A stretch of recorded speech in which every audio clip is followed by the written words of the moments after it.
My name's Elsa Gallagher, and I am the Habitat Program Director for the Bee and Butterfly Habitat Fund. And I am going to be your moderator today for this webinar. We're very excited to be here, and we're happy that you could join us today. And if you're here to learn about pollinator habitat and how that can become a key component of utility scale solar projects, you are in the right place. If you're here otherwise, you might check your webinar. So what we're bringing together for you today is two pretty big heavy hitters. Both of them are experts in their field. One is Pete, representing wildlife conservation, pollinator conservation, and the other expert we've got is Tyler, and he is representing solar industry and solar sustainability for us today. They've built quite a relationship between not just the companies, but also personally as they work together to kind of crack the nut of having great quality habitat projects that go hand in hand with solar projects and all the requirements that follows there. So be prepared today to see some successes. You're going to see some near misses and some works in progress. You're going to see the results of this collaborative relationship between not only our experts, but the solar industry as a whole and the conservation community. Before we get started, I want to remind you that this is being recorded, and then I would like you to know that if you have a question, please put that in the Q&A function at the bottom of your screen, and we're going to try and get to as many of those as possible once we're finished.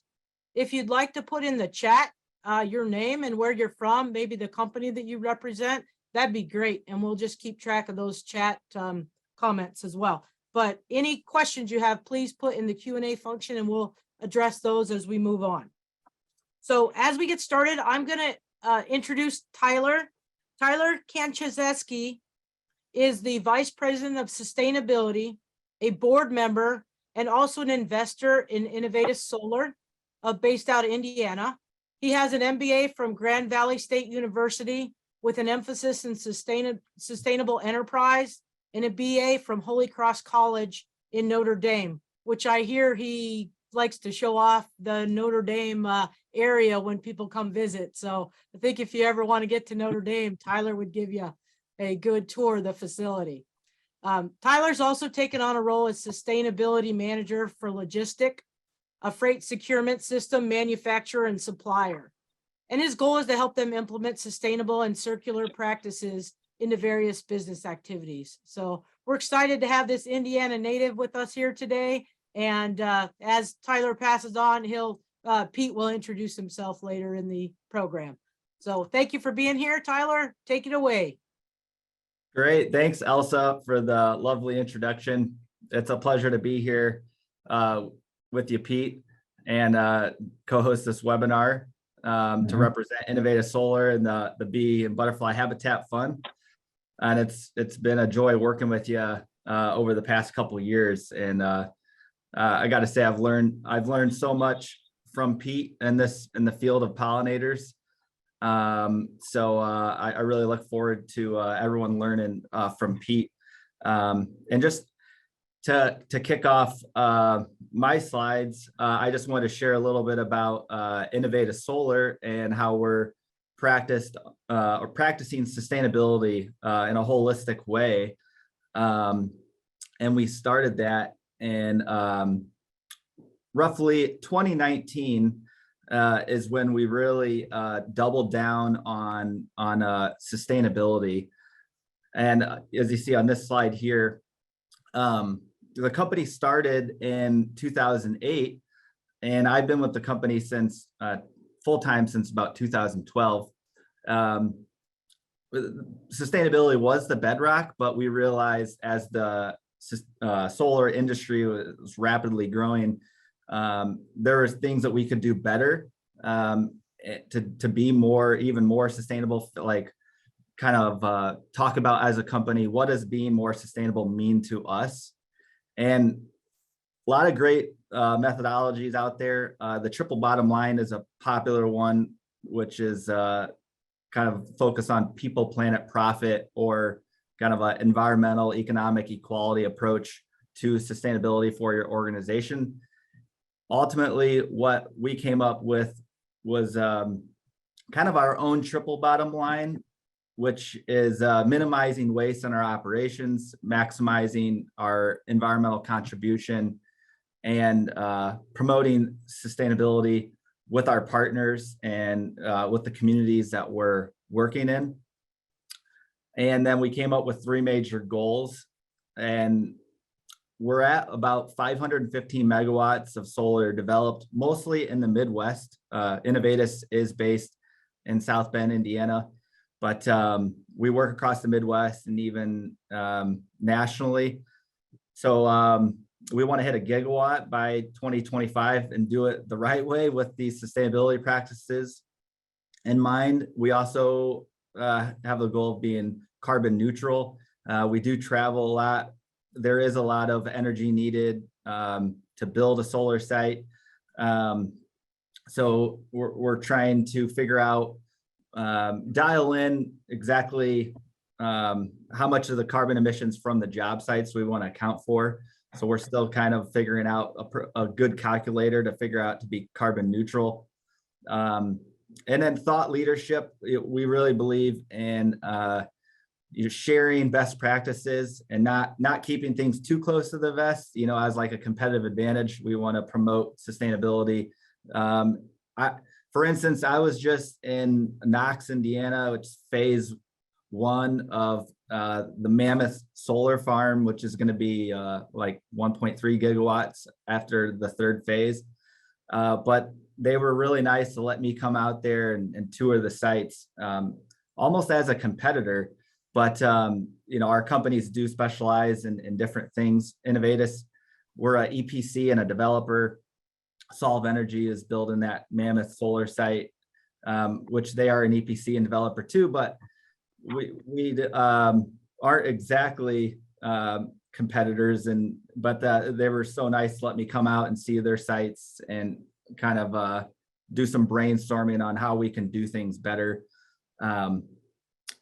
So we have 6 best practices that our team has come up with. I'm not going to go through all of these. Basically, this is kind of like our circular system per se for sustainability, and like looking at a solar site and trying to reduce emissions and think of it as, let's be as eco-friendly as possible. So it goes from site design to procuring equipment, to the materials that we're using, to the construction, to the waste that's accumulated there on site, to the vegetation, and then to like the maintenance of the site, and then decommissioning, the end life, and even 6 is working with the community and educating and making sure all the positives of solar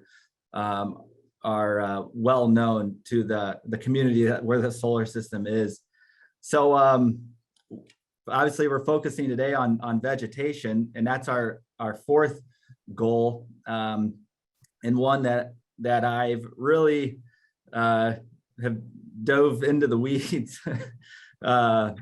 And it's been a lot of fun, and it's been just so much to learn, and I'm learning every day, and I'm happy to be friends with Pete and Elsa and Mary and the Bee and Butterfly team, and to perfect this goal, because in our sustainability report, one of our big goals this year were to reach 75% of our solar sites to have pollinator habitat and meet more eco-friendly habitat.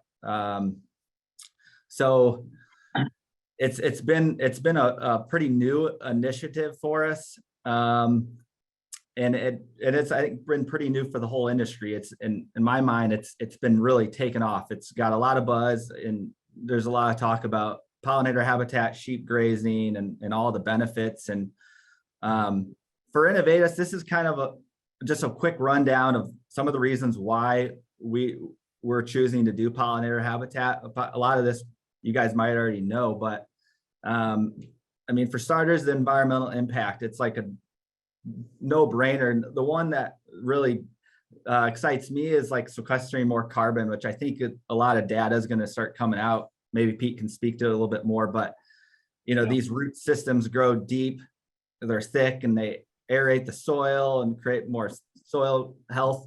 And I think we're really going to see some growth in solar sites being carbon sinks for even more eco-friendly benefits to solar.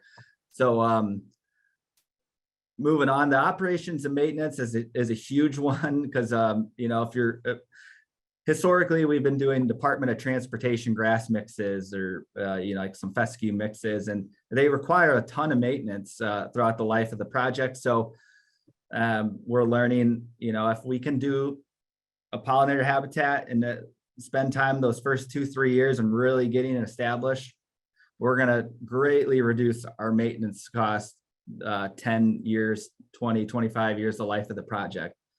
The agricultural and economic support, another kind of no-brainer. If we're creating more habitat for pollinating insects, they can go to nearby farms and help with pollinating and working all of their magic. And then aesthetics, when Pete's going to share some pictures, when pollinator habitat looks good, I mean, it's what's there to beat than beautiful solar farm with beautiful flowers.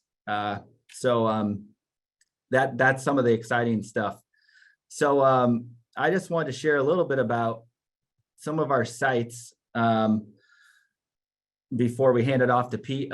This site, it's in Auburn, Indiana. I think it's about a 15 megawatt solar farm, and to be honest, it wasn't a home run by any means. The start of it, it's been really rocky. I mean, not to say the soil is rocky, but we just maybe didn't go about it the right way in terms of site prep. And we did partner. We were fortunate to partner with the Bee and Butterfly Habitat Fund at this site. There's a ton of lessons learned in the bottom picture. That's not what you want, and Pete will get into more specifics. Even the top picture looks better, but it's still not quite what we want. I think it just speaks to the importance of making sure you're doing the right site prep, not rushing into things, because the vegetation can get out of control and weeds can get out of control quickly when you're talking about 31 acres. And in that picture there, you don't want that. And I know the first couple of years it's going to be mostly green. You're not going to get as much of the flowers, but you still gotta do the right things when you're getting into this, and make sure you're working with the right people, the right companies, the right experts, to make sure the site's ready. And then once it is planted, you have the right maintenance plan to really get things established. Another site in Logansport, Indiana, a bigger site, close to 20 megawatt farm. In the top left picture, you can see it. That's some of our leadership team out there. I was there. We actually hit some crazy bedrock on this site, that was unforeseen, kind of deeper down. So they had to get special, almost like mining equipment to get to drive some of the posts in. Definitely a really interesting site. On the picture of the right, you see some black-eyed Susans. So we did partner with the Bee and Butterfly Habitat Fund. Things are a little bit better at this site versus the Auburn site, but we still had some issues here at this site, because it was a pretty wet site, so pretty muddy. Trying to find the right time to plant and the method to plant. so sometimes with Inovateus, we're a little bit in a sandwich of working with the system or the site owner, trying to work with the either the seed company or the company that we're working with that's going to actually do the planting, do the labor. And so we're kind of taking everything and trying to figure out these windows of time to plant. And then once we plant, follow the right steps that Pete's going to talk about to make sure it's a success. And it's a lot to juggle. And I think we're getting better at it. We're definitely, this is another site where we've had a lot of lessons learned, and just realizing that it's not as simple as just throwing the seed down. There's just so much that goes into it. And the last site I wanted to bring up, these are two sites in New York, Orange and Walton. Between the two sites, almost 36 acres. Little bit more site prep went into this, into these projects. And these are early on pictures, so you can already see the difference. It looks more controlled, a little bit more uniform. Definitely more of a success. I think this is going to be probably our first sites that we can actually feel really good about from an early on standpoint, and be able to use that as a case study. Again, sites that we partnered with the Bee and Butterfly Habitat Fund on the seed design. Yeah, I guess final, words before I hand it off to Pete, just, I guess trying to be as patient as you can. I know sometimes we have to get the vegetation down to close out a project or get slip approval or financial close, you name it. Pollinator habitat is, I think, the way to go for, really across the country. And it's just a matter of being patient, working with the right folks, and being diligent with the site prep, and then the maintenance of it, and not just letting it go. I mean, you really gotta watch over it. And I'm learning so much every day, like I said, and I think it's just gonna continue. And I'm really happy to be working with Pete and his team. And with that being said, I'll go ahead and hand it over to Pete. All right, thanks, Tyler. All right, here we go. So I'm a wildlife biologist. I have spent my career working on trying to design, establish, and manage high quality habitat like this. And that's kind of what the gig is. I'm coming to you today from central Nebraska. This is the view outside my office window. And I give this to you as part of my introduction to let you know that at my core, I'm a prairie guy, okay? That's what I am. I come to you today wearing two hats, one of which is a business called Conservation Blueprint, in which we are a local ecotype wildflower seed business. And this is a group of dedicated people that just got off their hands and knees from picking purple poppy mallow seed. And the other hat that I wear is the executive director of the Bee and Butterfly Habitat Fund. And Tyler has already mentioned this nonprofit that most of you have probably never heard of before, but we're a nonprofit that works on private land, public land, corporate land, which you should interpret as any land. And we provide one-on-one technical guidance and access to free seed. And it's in a manner that works really, really well with solar, that I'll kind of talk about a little bit later. But that's a little bit of an introduction to my background. The next part of an introduction that I want to give you is that for the most part, when I'm going to talk about principles and philosophies and designs and things today, I'm talking about utility scale solar.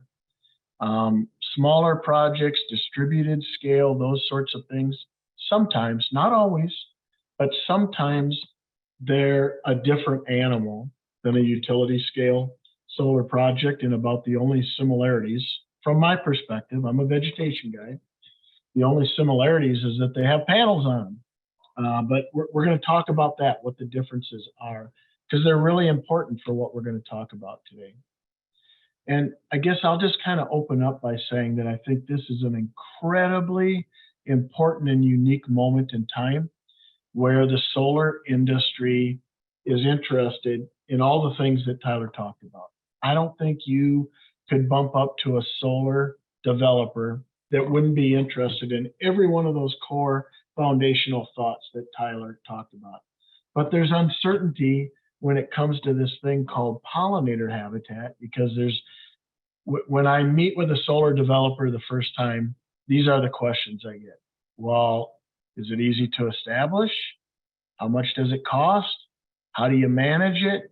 These are examples of questions that are out there because we don't have utility scale solar projects that have been around, established like we're going to talk about today, that have been around for 8 years, 12 years, 15 years, in which we have real data points about, okay, here's what it's going to cost to manage these in the future. We don't have them. So right now there's a bunch of uncertainty where the industry is still kind of wondering about these things.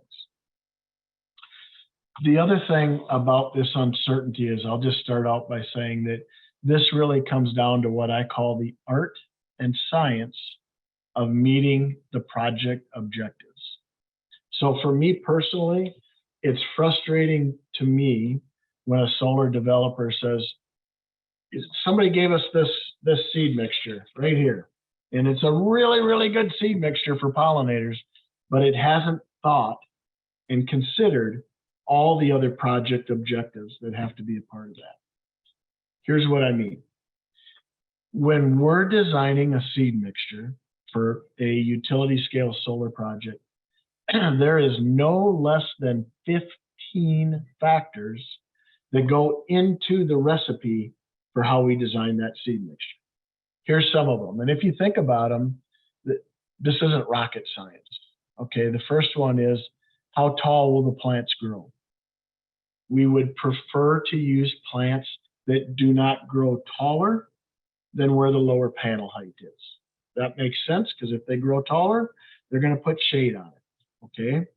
The next one is, if we're trying to meet the goals that Tyler outlined, well, then we want to have plants that provide pollinator value. And please know that just because a plant produces a flower doesn't mean it's great, it has great pollinator value. So we want to design it to have great pollinator value. We want to think about future management. Okay, if that site is going to be mowed regularly, will the plants that we select tolerate regular mowing? We'll talk about that some more later on. I don't care if it's a $500 million project or a $50,000 project. Every project has a budget, and what that seed mixture costs is important.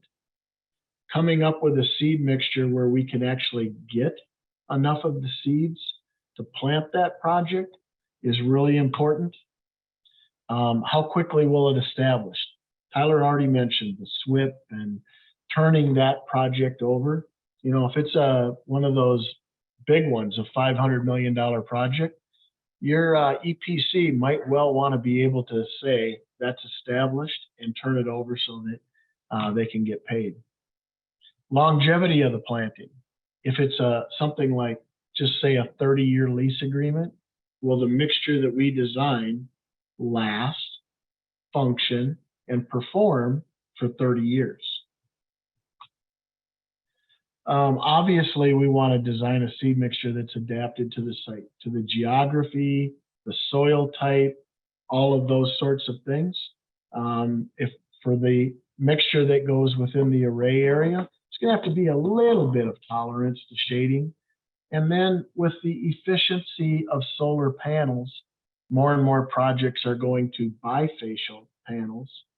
The albedo effect is the amount of light that is reflected up. Well, if we can design a seed mixture that reflects more light from the ground up, that can produce more energy if it's a bifacial project.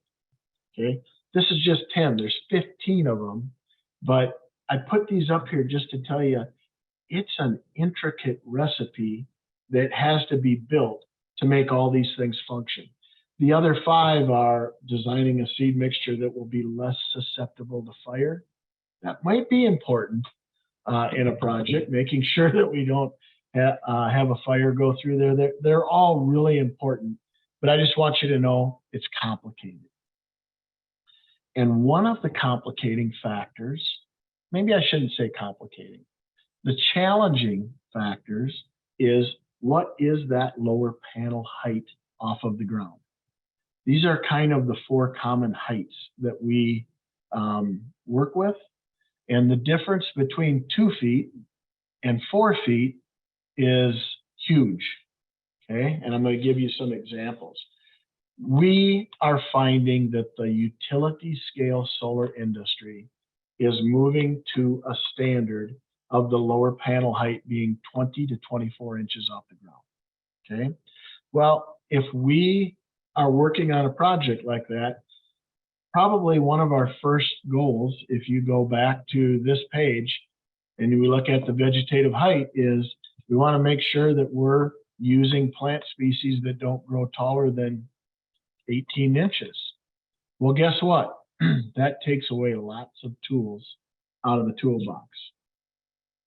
So a couple of things to think about. When you see a photo like this, and I don't know of anybody that would look at that and not say, hey, I'll take some of that. Well, one of the things that you want to know in this photo is this is a project that has a 36-inch lower panel height, okay? Well, when we look at this utility scale solar project and what this looks like, it has a 24-inch lower panel height. Well, let me tell you, that 12 inches is huge in terms of how we can design a seed mixture. So it's just really, really important. And I like to describe it this way. The 36-inch lower panel height on the left versus the 24-inch lower panel on the right. On the left side, I have lots and lots and lots of options. On the right side, I sometimes feel like about 95% of the plant options that I can pick from aren't available because they grow taller than 18, 20, 24 inches. Most plants do. So it's challenging, not impossible, but it's challenging. And that's kind of the perspective that I want to lead out with. And remember, for the most part, we're talking about utility scale solar projects here, where it's far more common to have that lower panel height of 20 to 24 inches.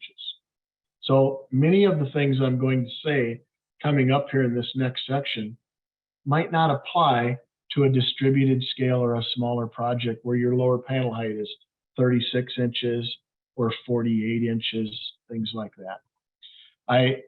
Tyler might appreciate this. I describe the solar projects with a 48-inch lower panel height as the great white whale. You hear about it, but you rarely ever see it.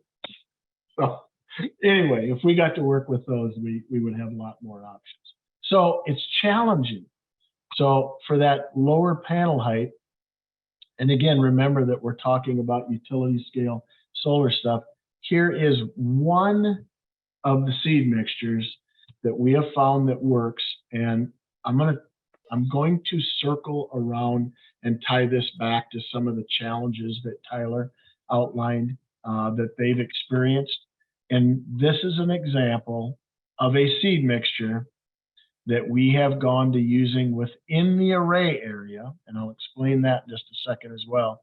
That is a combination of fescues, bluegrass, and white Dutch clover. Okay, so remember at the start of this, one of the things I said was, I'm a prairie guy. I live on the prairie.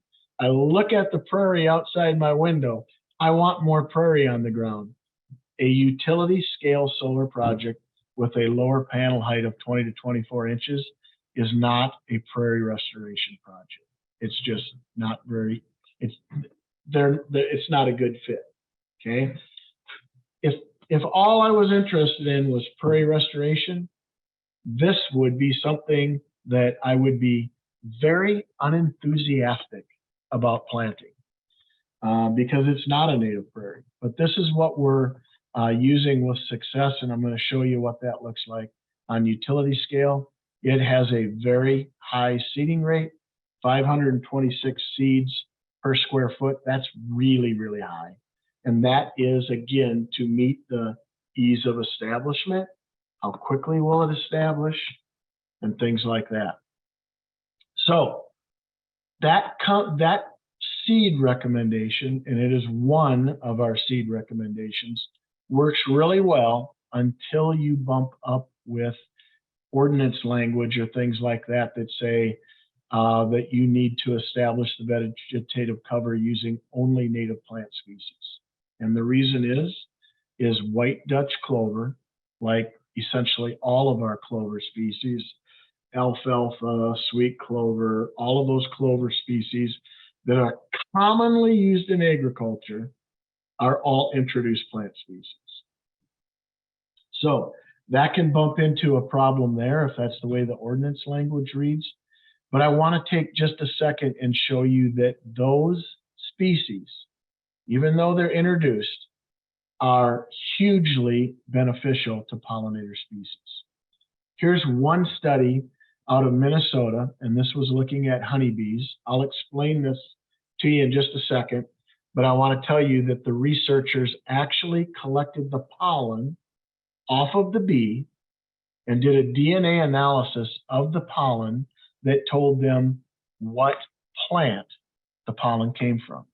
Okay, so when you look at this graph right here, and you see first off, the circle, a small circle versus a big circle is how much of that species pollen were they collecting. The larger the circle, the more they were focused on that species. And then the length of the line of how long the circles runs is reflective of how long throughout the year were the bees collecting it. So this starts at the start of June and ends in the middle of September, which is our typical growing season. And when you look at these species, the first thing I want to point out is that the clover species were the ones that honeybees were absolutely focusing on and working on collecting the most of for the longest period of time. And if we had the ability to collect pollen off of native bees, that's an entirely different critter. They don't come back to a communal hive, so much harder to do. We would find very similar results. Other results out there show that these clover species are highly beneficial for native bees as well. So it's an introduced plant, but it produces a lot of value. So somebody's probably watching this right now and they're thinking, well, that's grass and white Dutch clover. That's, only going to get you so far. You are correct, which is why we, the Bee and Butterfly Habitat Fund, approach utility scale solar projects by establishing 2 different seed mixtures. This is a real world project. And when you look at this, all of this pink area with kind of the black squigglies on it, that's the solar array area of the project. Okay. And in this project, like many of our projects, we designed and used the fescues, the bluegrass, and white Dutch clover. Okay. Then in the areas of the project where we have a chunk of space and we don't have panels over it, that's all of these green areas. We establish a more traditional pollinator seed mixture that has a minimum of 40 wildflower species in it. It's 100% a native seed mixture, and it goes on between 10 and 20% of the project. Varies by project. Usually inside the fence, sometimes like this brown spot, outside the fence. Okay, so we use 2 seed mixtures, and we think that we can meet the needs of the project with this seed mixture in the pink area, and then the pollinator needs, broad pollinator needs with the green area. And if you look at this, I referenced chunks in here, know that we would only plant that on a piece that is at least 2 acres in size or larger, because we think that that's about the size that you're going to need to be able to manage this area, this 2.3 acres, different from this 55 acres for 30 years. If we tried to put the green pollinator mixture in this long, narrow strip, we don't think that it is, we don't think it's likely that that seed mixture could be managed and treated differently than the rest of the project over a 30-year period. And I'll talk about that some more as well. So how does this approach work? Well, in about 16 states, there's this thing called a solar pollinator scorecard. I'm going to show you one example of this approach using the Indiana scorecard. You don't have to worry about all the information in there. Just know that this 2 seed mixture approach, using those 2 types of seed mixtures on this scorecard, scored 115 points, which is right in the middle of the road of what meets the preliminary standards to be called solar and pollinator friendly. All right. So I want to swing around kind of the last part of this and talk about what we think keys to success are.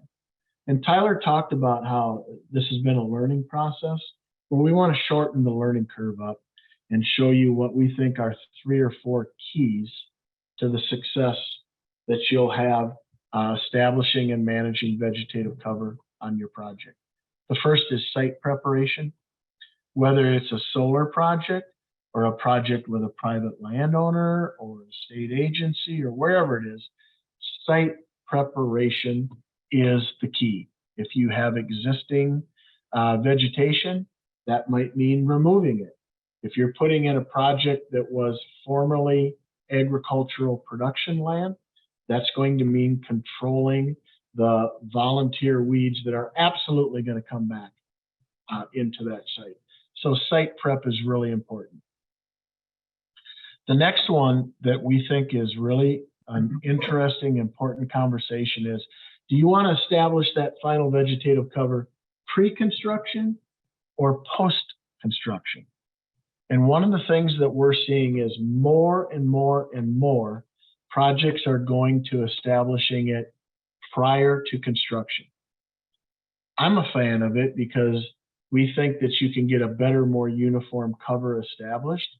And then we enter that process knowing there's going to be some of it that is going to have to be replanted. Because post-construction can have all kinds of challenges associated with it. Going around panels, going around pilings, dealing with the aftermath of construction. And it can be challenging to get your final vegetative cover established. So unless a site has a significant amount of grading that occurs on it, we think that if you can be at about 30% or less of the area that would need to be replanted, that works from a cost-benefit analysis. Whether you have a 1-acre personal solar project or you're a 3,000-acre monolith that's out there, have a vegetation management plan that guides you through site prep, planting, when to plant, how to plant, what equipment to plant, to use, and that sort of thing. Something that takes you through all the different details. If you're going to use a cover crop, what cover crop do you use? How do you manage it going forward? And a vegetation management plan that provides very, very specific detail. I can't stress enough how important I think that is. Sometimes I jokingly say to people that on the big utility scale stuff, the final vegetative cover is about 0.1% of the total project budget, but yet it's the thing that can throw the whole project into disarray if the final vegetative cover is not established. Mowing height is certainly a really important consideration. here's a piece of equipment that we think might be able to work real well, because one of the things that we have in our management recommendations is that once it's established, pollinator habitat not be mowed short to the ground, but more like 9 to 12 inches off the ground, like you see in this image right here. All right, here's perhaps one of the most important things I can relay today. Here is a real world photo taken from this spring from a utility scale solar project that shows the exact moment in time that management has to be considered. Here's what I mean. When you're looking at this photo, you're probably looking at it thinking, well, I'm not sure what I'm seeing. Here's the fescues. Here's the bluegrass. Here's the white Dutch clover. Okay? Seeds have germinated. It's beginning to establish. The site is turning green. Looks good. This project went on to former agricultural production ground. And the other things that you see in this photo are absolutely expected. Here's what we see. Pigweed, perhaps the most formidable weed that you can deal with. Mare's tail, velvet leaf, dandelion, curldock, and giant ragweed, all in one photo. This is the exact moment in time that if this site doesn't begin to receive management, and in this case, I'm probably talking about mowing, this is a project that could get away from you and have the potential to really damage that final vegetative cover. Almost all of these species that you see right here, the weed species, are very aggressive, produce a ton of seeds, and are allelopathic, which means that plant produces a chemical that goes into the soil that prevents other seeds from germinating and growing. This is the exact moment in time when it needs to be managed. So what does management of that array area seed mixture look like? Here is an example of a broadcast seeded solar array project 3 months after planting, and it received management. 3 months, not too bad. Different project. This one was actually planted with a drill. Same seed mixture. This is 4 months after planting, and again, it received management and mowing, and that seed mixture with timely, appropriate management, this is what it looks like in year 2. Okay, and this one happened to be broadcast seeded, and that would be a well-established final vegetative cover. And then remember, in the perimeter of the area is our traditional pollinator habitat. So what does it look like? What can it look like without management? This is an example, same seed mixture, and those plant species that again are allelopathic are out competing our seed mixture and producing a chemical going into the soil that is inhibiting the growth of our final vegetative cover establishment. This is just 3 months after planting, and it has not been managed yet. One more example is this one that is about 4 months after planting. It actually has locust trees that are coming up in here and really needs management bad. So that's the recommendation that we want to pass along, that we try to design seed mixtures that are a little bit bulletproof, but they're going to need management on them as well. Last thought. It's not very hard to look at a photo like this and say, well, I would really like to see stuff that looks like that in our solar array project. One of the really important things that you have to consider, if your solar project is going to be mowed on an annual basis, once a year, twice a year, whether it's for fire concerns or other management, our native wildflower species are not going to tolerate regular routine mowing. So those are some of the management considerations and things that we have to think about if we're recommending seed mixtures that contain an abundance of native wildflowers. All right, last slide for me, and then we're going to go back to Elsa and we're going to take your questions, is I want to announce to you that the Bee and Butterfly Habitat Fund, probably in January, is going to announce a new program that will involve 3 really unique things. Working with utility scale solar projects to establish high quality pollinator habitat, that's number 1.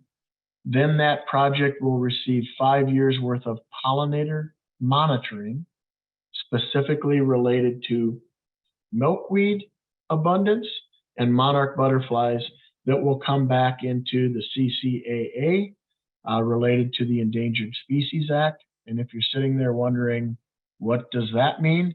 That's a whole nother presentation that would take 45 minutes.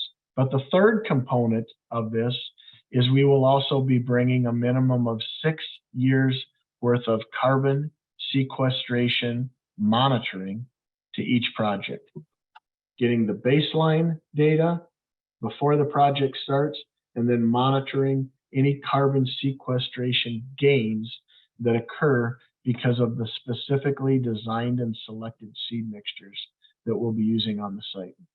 The announcement about this will likely be coming in January. I gave you just a sneak peek at it, but that's coming, and we're excited to tell you that that's coming and get that ready to provide those sorts of benefits. So with that, I'll ask Tyler to come back, and Elsa is going to come back and slide in here, and we're going to start taking your questions. And we really appreciate your time and attention today. This is, for me, what an important, fascinating conversation that we're having. And I really salute Tyler and Inovateus for being leaders in this effort. Thanks, Pete. You bet. Thank you, gentlemen. We have managed to keep over 200 attendees for the bulk of this presentation, so I think you're keeping their attention. We're gonna go 10 more minutes with questions because that's all the time we have to keep us in that hour.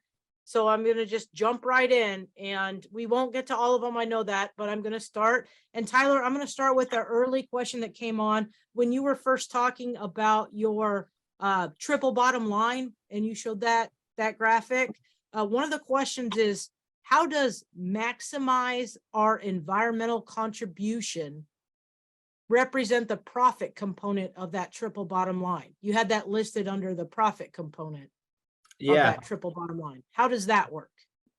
The idea there is, we're still a business and we're still trying to be profitable. So the big idea is that the more profit we make as a company, the more we can contribute back to the environment or do things like charitable contributions or invest in things that are, better for the planet. So that's part of the idea. But also we believe that the more our company is environmentally focused, that more people will want to work with us, and thus will be, we'll generate more business. So it's like, if we're doing it the right way, and this is staying far away from greenwashing, right? Because you can say, hey, we're doing these green things. We're better than our competitors because of this and this, and we have to be careful with that, because we're in a period of time now. I think we're going to see a lot of greenwashing across all industries, because sustainability is it's a buzzword, climate change. So, but we're about doing it the right way. And so yeah, the more we can make, the more we can give back to the environment. I guess the concept kind of comes from 1% for the planet. That group Yvon Chouinard started out of Patagonia about making part of your business giving back to the planet, right? Because it's our only home, and why are we destroying it? So yeah, that's the idea. Great question. Well, I have a few questions on the lower and higher panel heights. Tom from Minnesota asks, what is the cost difference between the lower and the higher panel heights? So Pete made a really clear argument for higher panel heights. What would be that cost difference, Tyler? You know, a 24-inch versus a 36-inch, or even a, you know, the white whale of the 48-incher. So I can definitely speak to the 24 versus 30-inch or 36. The studies, the data that I've seen, working with our team on quoting materials and quoting labor, it's very minimal when you go from 24-inch to 30-inch or 36-inch. I was really surprised. In my head, I'm thinking, you know, why are we even doing 18 to 24-inch when 30 to 36 is barely an increase? It does depend on the manufacturer, the racking manufacturer you're using. It does depend on the labor that you're using to do the installation and quote that height difference. But yeah, it's not much added material to go deeper or to go higher. And it's really not that much added labor. I think the biggest difference, and I'd like to see more of this, is the comparison to 48-inch versus 36. You know, that's where you might be jumping up a little bit. But yeah, for utility scale solar, you know, we've been trying to set 30-inch as kind of like the benchmark to not go below 30-inch. And we're doing projects of up to 200 megawatts now. So yeah, we're not really too worried about the cost. It's pretty minimal. Okay, great. Pete, I have a question here for you from Karen that says, Do I get to talk about what it costs? the cost? People Oh, might well, want, you're people gonna might talk want about more like a than money, aren't real, you? like a real number. Yeah, yeah. So that utility scale solar mixture is right around $290 an acre. And the 40, not a small number, wildflower species mix that goes around the perimeter is 340, something like that. So depending on your perspective, you might think that's expensive or not. If you're looking at, Tyler, I think you referenced traditionally going back to like DOT mixtures and that sort of thing, should be like right in that ballpark. And that's one of the goals. If you remember those 15 objectives, cost was one of them. And if a pollinator seed mixture is exorbitantly more expensive than what kind of the industry has always done, then that's another factor that doesn't work well. So our goal is to make those things pretty equal. That's good, because that was a question I was just going to ask you, was about the cost of the pollinator seeding being much higher. Okay. So I don't have to ask that one now. Okay, good. So I'll ask a different one. In order to ensure that a utility scale site leaves sufficient space to cover the 10 to 20% with the high quality habitat. So I think they're talking about making sure the site's large enough to incorporate the high diversity planting as well as the under the array planting. How early in the project planning process would, Tyler, you need to involve a group like Bee and Butterfly Habitat? How early in the process are those decisions made? And that could go to either one of you. I mean, obviously, you know, Pete, I know what you'll say. Get us in there early. Yeah, that's what I was going to say. I mean, sooner the better. I mean, we haven't mobilized on a site yet in Indiana, and I've already been like engaging with folks about you know the seed mixture design and site prep. But so I think right from the beginning, really, the vegetation in some ways is just as important as the electricity that's going to be generated by the solar panels. I think it's easy for the solar system to take precedent over the vegetation, but what I've learned is that really the vegetation is a lot of ways just as important as the electricity that's going to be generated out there. Yeah, I would add, you know, if I had a magic wand, I would wave it and say that the vegetation management folks, whether you're writing a vegetation management plan or designing a seed mixture or whatever, you're involved in the project before the train pulls out of the station. The earlier you are involved, the more you can have a conversation where I would chat with somebody like Tyler, and I would listen very closely to what are the objectives of their project. Okay, Tyler outlined them very clearly for this group in his opening. Those are our kind of overarching objectives. Then what do you specifically have for this project? And then how can we design a seed mixture to meet that? And if one of those objectives is to have that second seed mixture in there on the perimeter, then we talk about how that works. And retrofitting it is not as easy as having the conversation on the front end where it is a designed component of the project. So I'm going to ask you one last question, just because we're going to run out of time, and there's about 1 million more questions, which we will try and, you know, take these questions down and answer them individually back to the folks that have asked. There's no way we're going to get to them, but it's just a follow up to what you were both talking about. You kind of walk that fence of, oh, it's a great question. How does it work when the developing company creating the management plan is different than the company who's actually doing the planting? And I know this is a good subject, because we've had what we talked about early on with some of the misses, and, you know, some of we're still in processes with some. So Well, I have an opinion, but I have an opinion, but do you want to go first, Tyler, or you want me to go with my?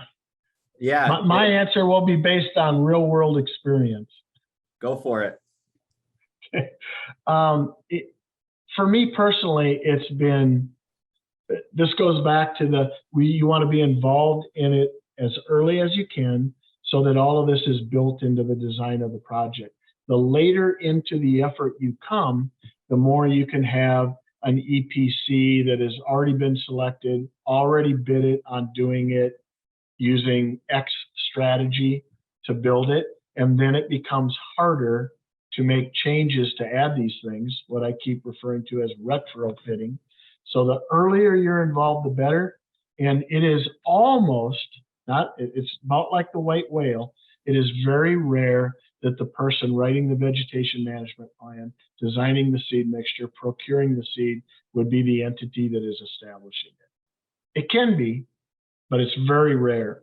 So I don't know how many layers there are in a typical utility scale solar project, but there's a lot between the solar developer and then all the layers of that club sandwich down to a little person like me sitting there at a desk designing a seed mixture. There's a lot of layers. And so that can produce challenging ways of relaying information up and down that system. Yeah. Yeah. And I would just add that there's, like Pete said, it's a club sandwich of all the parties involved, and everyone's trying to make each other happy, trying to meet deadlines, trying to meet expectations. And then sometimes, you know, you move forward on a path and it doesn't always work. So that's why I go back to just earlier when I said is be as patient and diligent as possible, and be honest with each other, you know, whoever you're working with, because if you're just trying to make each other happy and trying to meet deadlines and trying to meet costs, and I mean, it might not always work. So I think people just need to be brutally honest and not be afraid to lose business too. Like, just because you can't meet a cost or an expectation or a timeline, or you don't think something's going to be successful, like I would just be brutally honest and lose the business versus do something that ends up being not so great. So yeah.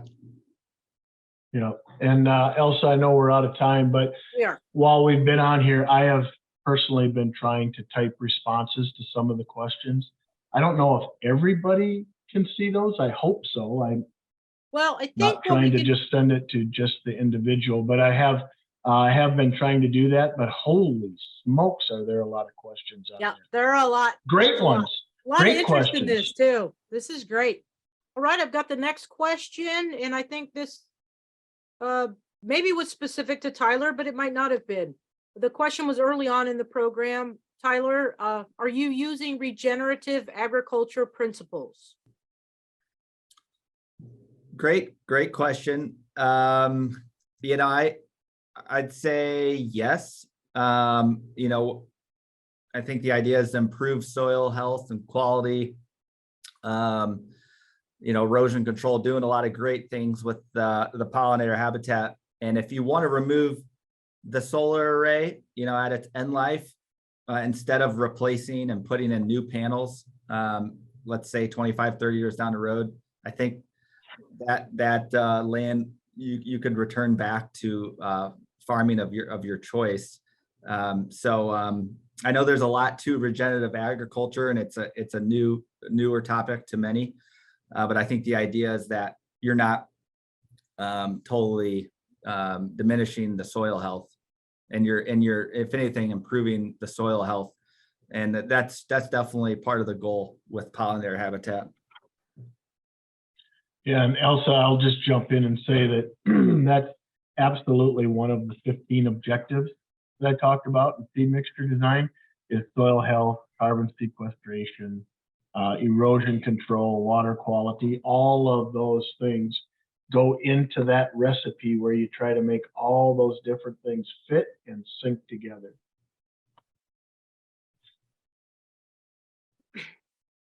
There are a few questions here about the territory of a honeybee, how far they'll travel, and that might roll into the question, Pete, that is about 40 species seems very high and expensive. What are your thoughts on kind of those two things? Yeah, well, just because there's more species in a seed mixture does not mean that it's more expensive, because our seed mixtures are built based on how many seeds are there in a square foot of ground. So that seed mixture is designed thinking about all of those different objectives. We like to have as many species as we can. And we said more than 40, it's usually 60, 65-ish, because if you have a wet year versus a dry year, a hot year versus a cold year, part of the site has clay on it, part of it is sandy. The more species you put in your seed mixture, something over time is going to settle in and do well and perform well on the site. So it's another way of ensuring that we have great results.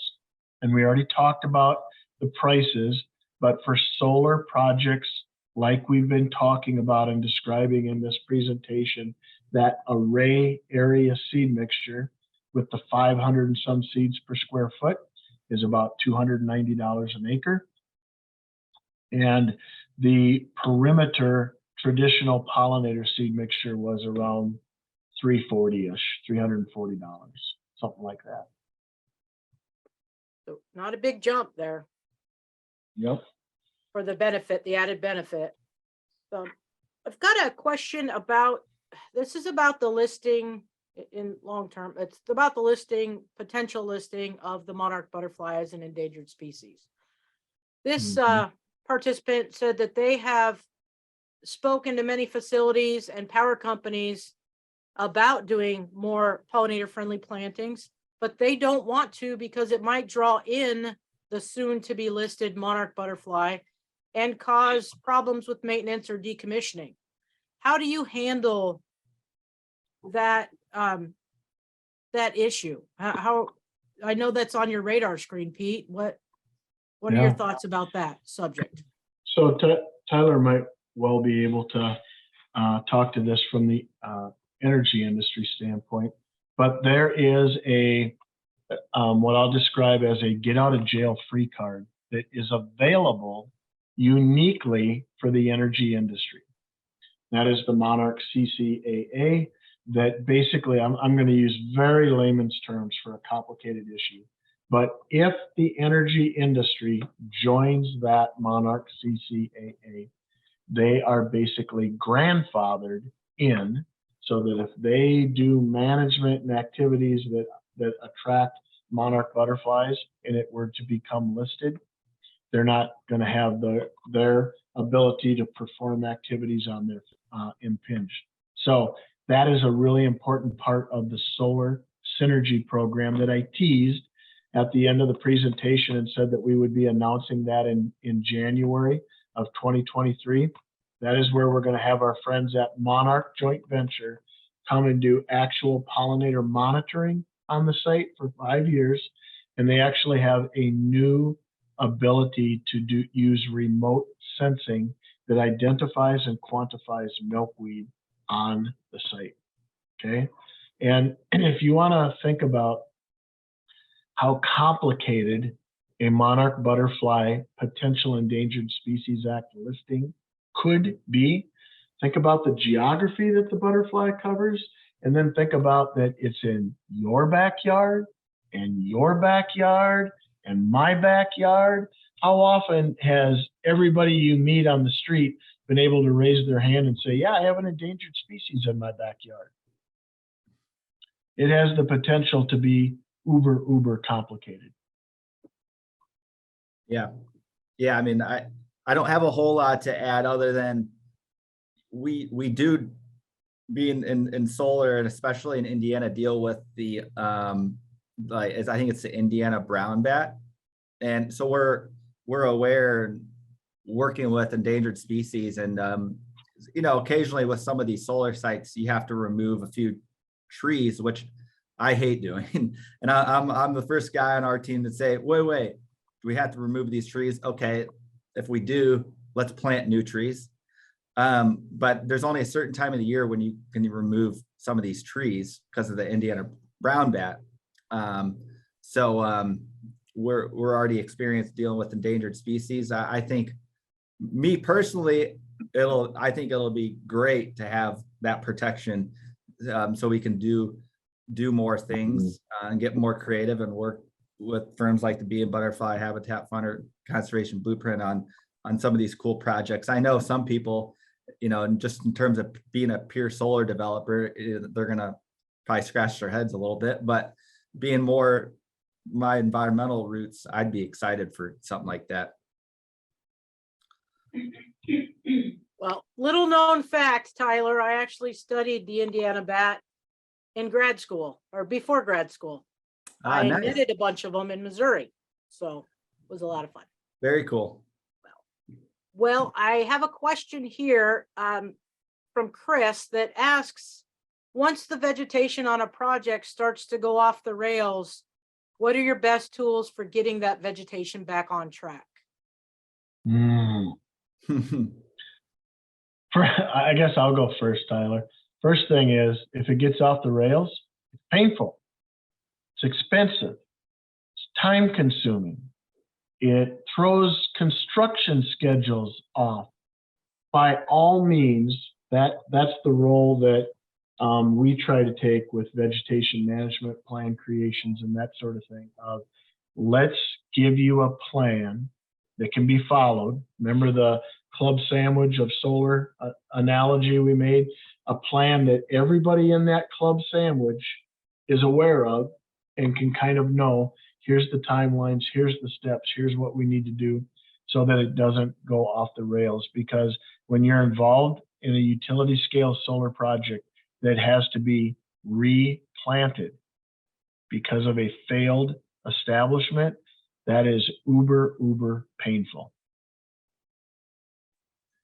Yeah, it is painful, and one of our sites that I brought up earlier, Auburn, is looking like, I mean, it's pretty much this situation to a T, where well, I think our management plan, right, is just to mow it down, right, Pete, and then try to go back in the spring to see what's manageable or what has to be replanted.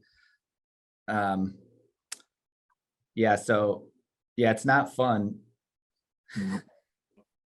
And Elsa, I would just say that invariably, before you go forward, you have to figure out why something went off the rails. And something, when it goes off the rails, there's always really an identifiable point. It was planted too late. It wasn't, planted using the correct equipment. It was, we didn't get seed soil contact. Existing vegetation wasn't controlled. Weeds weren't controlled. There's a reason why it happens. But that's also why the solar array mix that we've described in this presentation, which is not prairie restoration. Again, I've said that before, but it's designed because it's close to being bulletproof. It's hard to grow. It's hard to go wrong and to have that not make it. Yep. That was, we're going to be wrapping this up now, gentlemen, but I'm going to ask one last question and I would like each of you to respond to that question. When speaking to property owners, how would you answer the question, what's in it for me?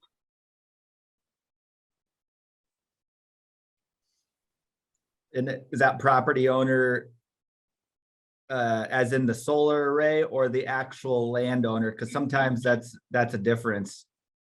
I mean, I'm gonna let you, Tyler, I'm gonna let you respond to assume, both, Tyler. Respond to both of them. let's assume, because I think if we don't know where the question came from, but I think if we follow the breadcrumb trail back, this might be related to when a solar developer is going around and literally knocking on a door and talking to a private landowner saying, we've identified this area as potential for a solar array. I think the question is, why would a landowner say yes or no? I'll go with that. yeah. I like it. Well, I mean, you definitely, if you're the landowner, a solar developer comes to your door, says, hey, I want to put solar here. You're gonna make money off the land. I mean, you're gonna lease a certain dollar amount per acre. And how does that compare to, if you have profitable crop out there? I think our research shows here in Indiana that you can actually make more money with leasing your land for solar versus, crop that you would be producing out there. I don't know what it is state to state or what, specific crops, maybe are more profitable, but, all the things that I mentioned earlier, environmentally, you're going to improve the soil health there. So if you ever do want to return that land back to a producing crop, you're going to do so with much more efficiency, if everything goes right. Pete, I'm sure you have more to add to that. Well, I think the simple answer is, Elsa, it's an individual cost benefit analysis that each person considers with all the factors that factor into their personal cost benefit.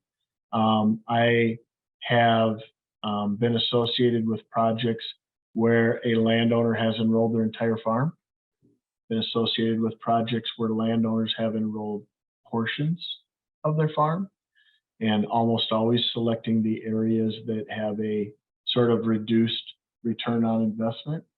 And then certainly landowners that are like, we're not interested. And those are all personal, individual decisions. But if all you looked at is, can I make more money doing this versus this? Solar is a very viable option. I'm not, that's not the only factor that people use. But if that were the primary driving factor, so the solar option can work very well.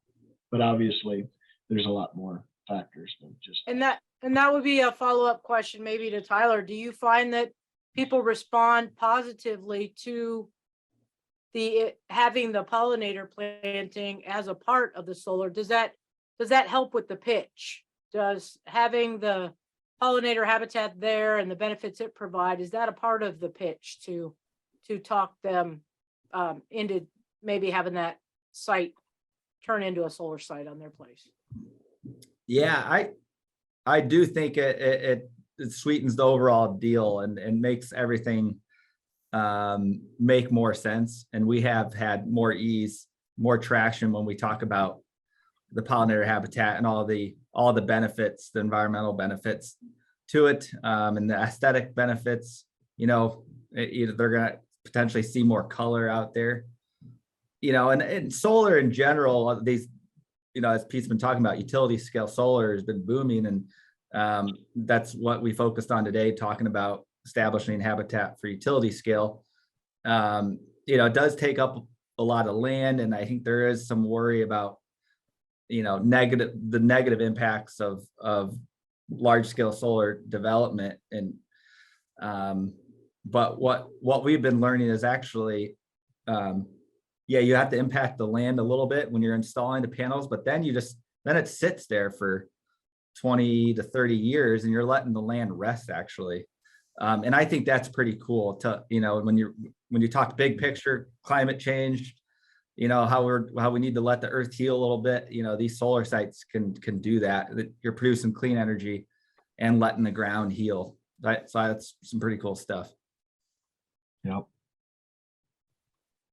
Well, I think that brings us to an end of the questions, gentlemen. All right. Sure Well, this appreciate your time. has really been a fun webinar. Love the topic. It's an important topic. Really appreciate what you brought to the webinar today, Tyler. Thanks so much for giving us your time and experience on this great topic. Thanks, Pete. Yeah, it was a pleasure co-hosting with you. Look forward to doing another one. And thanks, Elsa, Right, for let's do it. moderating, and the Bee and Butterfly Habitat team for really paving the way for this webinar. All right. Thank you, everybody. Bye, everyone. Thanks, everybody.